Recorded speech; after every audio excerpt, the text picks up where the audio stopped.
La petite fille sort seule de sa maison par un jour de pluie. Elle vient d'ouvrir son parapluie lorsqu'elle aperçoit une silhouette terrifiante. Alice soulève son parapluie et se rend compte que la silhouette a disparu. Elle pense qu'elle a des hallucinations. À ce moment-là, le parapluie est soudain emporté par un vent violent. Alice n'y a pas réfléchi à deux fois et est allée ramasser le parapluie. Dès qu'elle le ramassa, une scène horrible se produisit. La femme fantôme a attrapé Alice avec ses mains. Heureusement, elle l'a repoussée avec force. Mais Alice se retrouva avec la même marque sur la main que Lucas. C'était le soir. Marie et Lucas discutaient dans le salon. Le fantôme retrouva Alice. Au début, Alice pensa qu'il s'agissait de sa mère. Mais peu à peu, elle sentit que quelque chose n'allait pas. Le fantôme poussa Alice dans la piscine et essaya de la noyer. Heureusement, Marie entendit le bruit et arriva à temps pour sortir Alice de la piscine. Alice a survécu à l'attaque.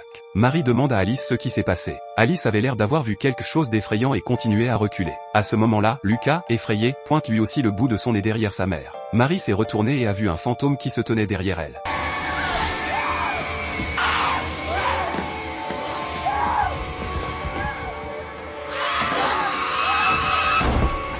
Les mains de Marie portaient la marque du fantôme. Après avoir vu l'horreur du fantôme, Marie ne voulait plus rester ici. Elle a donc emmené les enfants à l'église pour demander de l'aide. Marie raconta au père Arthur ce qui s'était passé dans la maison. Arthur voit la marque sur la main de Marie et pense que c'est Una qui la hante. Même s'il voulait aider Marie, le père Arthur n'a pas pu s'en empêcher. Mais leur église a une règle. Tout d'abord, elle doit envoyer un expert professionnel du paranormal pour recueillir des preuves. L'église n'accepte un exorcisme que s'il est confirmé. Cela prendrait au moins une semaine. Le prêtre savait que Marie ne pouvait pas attendre aussi longtemps. Arthur a donc présenté Marie à un sorcier. Joe était aussi prêtre. Joe a abandonné la prêtrise parce qu'il ne croyait pas aux mêmes choses. Marie trouva Joe à l'endroit que le prêtre lui avait indiqué. Joe avait pratiqué l'exorcisme des enfants lors de la cérémonie de commémoration. Il a vu les griffures sur les mains de Lucas et a su que c'était Johan. Marie pensait que Joe les aiderait. Mais Joe ne voulait pas être impliqué. Elle rejette à nouveau la faute sur l'église. Alors que Joe s'apprêtait à partir, Alice l'a soudain attrapé. En regardant le visage innocent de la jeune fille, Joe a adouci son cœur et accepté d'aider Marie. Après avoir tout préparé, ils retournèrent à la maison de Marie. Joe prend un œuf et commence à le frotter dans la pièce. Marie ne comprend pas son comportement.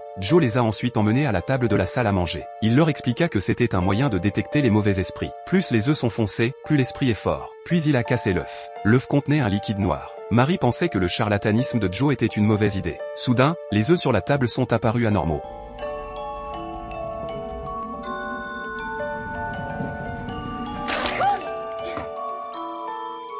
À ce moment-là, Lisa n'osa plus mettre en doute les capacités de Joe. Elle commença à suivre les instructions de Joe pour